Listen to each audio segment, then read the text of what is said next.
Hello and welcome to another edition of Will's Grill Shack. Today I'm going to do a review of the Broil King keg.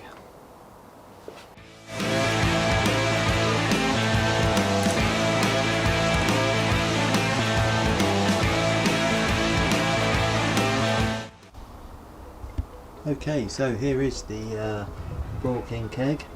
Unfortunately the sun is shining and it is not the right angle, but we'll start at the top and we'll work our way through. So we've got an adjuster vent here. You can see that, but it's numbered. It opens up the vents like so. We've got the temperature gauge, nice design, nice and sleek. Goes up to 450 degrees, but personally from what other people have said, I think you can get these to 500 quite comfortably. You've got a nice lock latch here, which can lock the lid down. And then we come down here and this is your bottom vent control.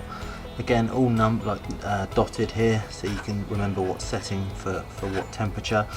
And then this is the ash collector here. It's got a little bit of storage underneath with this bit here. So you could get some grates or something, or cast iron under there. So here is the grill. Nice grilling surface. Again, with all the Broil King stuff, it's all cast iron and really nice, so it's great for searing. Okay, so you get this tool. I'm not sure whether it comes with it or not, but I got given it with the barbecue. It goes in like that. And literally lift it off like so. So here's the diffuser plate for low and slow. So they recommend that you fill this up with water and you put oranges, anything you want in there that's going to give you additional flavour onto the meat. This little rack here, quite a good little idea.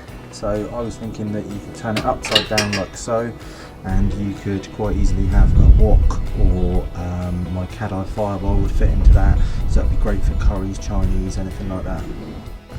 Again, this is an additional extra. It's cast iron charcoal basket. Recommend you get one of these for airflow. Is really good, and you know the right amount of charcoal to put into the barbecue, because I think these come up to temperature really fast and you don't want to overshoot the temperature on a Kamado because it's really hard to get it back down. That brings us down to the double skin that we've got here. So like a Kamado, like the Kamado Joe, has ceramic. This is obviously metal. So it's designed like a thermos flask, similar to that. So the people that designed it made it very similar to that, which means that it will hold heat really well. We also have this lovely gasket around here. It's going to obviously stop any air getting in, which is what we want when we're doing sort of a low and slow cook. So I'm going to now do the initial burn. I think it recommends 40 minutes at 200 degrees. So we're going to see how we get on with some temp stabilisation. Okay, so I'm using Globaltic charcoal today. I'll put a link in the description for this charcoal. It's the best stuff I found.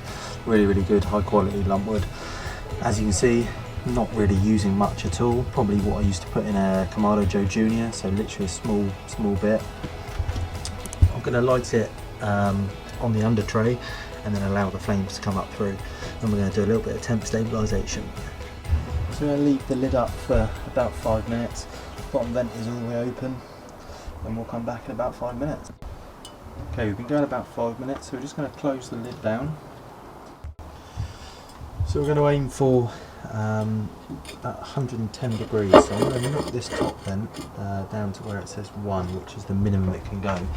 And then I'm going to change the bottom vent also to 2, just while it's coming up, and then I think I'll adjust it at about 90 degrees. Okay, so we're just approaching the 100 degrees mark. So let's have a look where the fire's at. You can hear it. And we're just going to pop in our grate, like so. And shut it back down and stabilise the temperature. Okay, so we opened up the top vent fully to get the nice airflow. So now we're approaching the temperature. We're just going to close that down to number 1. And the bottom vent we did the same. Not sure if you can see that, light's pretty bad. Here we go. And we're just going to flip that down to 2. and just see how we get on with that kind of configuration and what temperature it brings us to.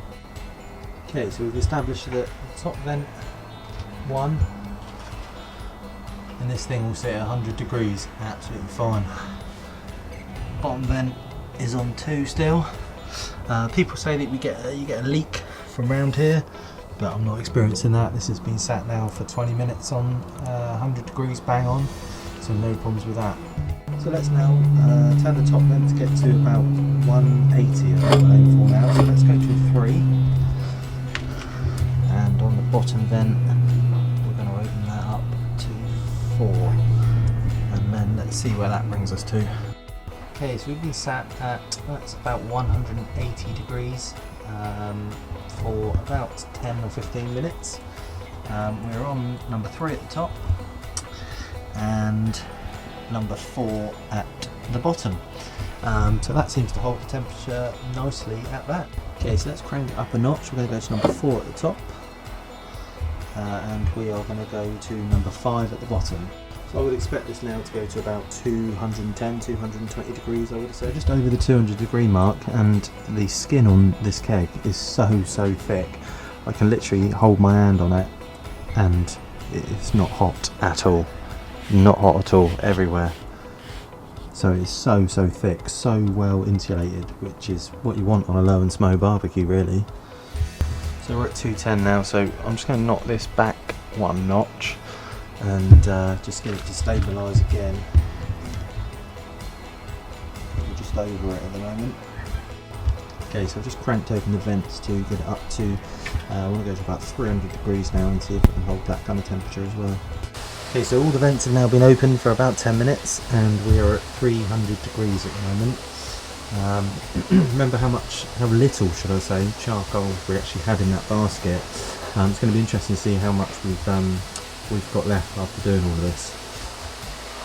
Okay, so we're now just approaching the 350 degree mark. I'm happy with how this is performing, so I'm now going to shut it down. Just like that, so all the vents are shut. Wait for it to come down to 0 again, and then see how much charcoal we've got left.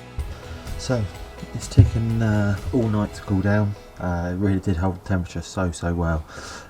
So it was going for about, I'd say 4-5 hours with the vents open, and then obviously overnight to cool down. And just look how economical the grill is. I mean, we've still got some charcoal there that we can reuse. It really didn't use any charcoal at all. It means it's really economical to use, which is what you want when you're doing these low and slow cooks, I would have said. Hopefully you enjoyed that little video of the Broil keg. As you can see, it's actually really stable on temperature control, and it is so economic to run. So economic. I would say it's as economic as my Kamado, and it's really easy to control. So yeah, join me next time to find out how I get on smoking some ribs on it.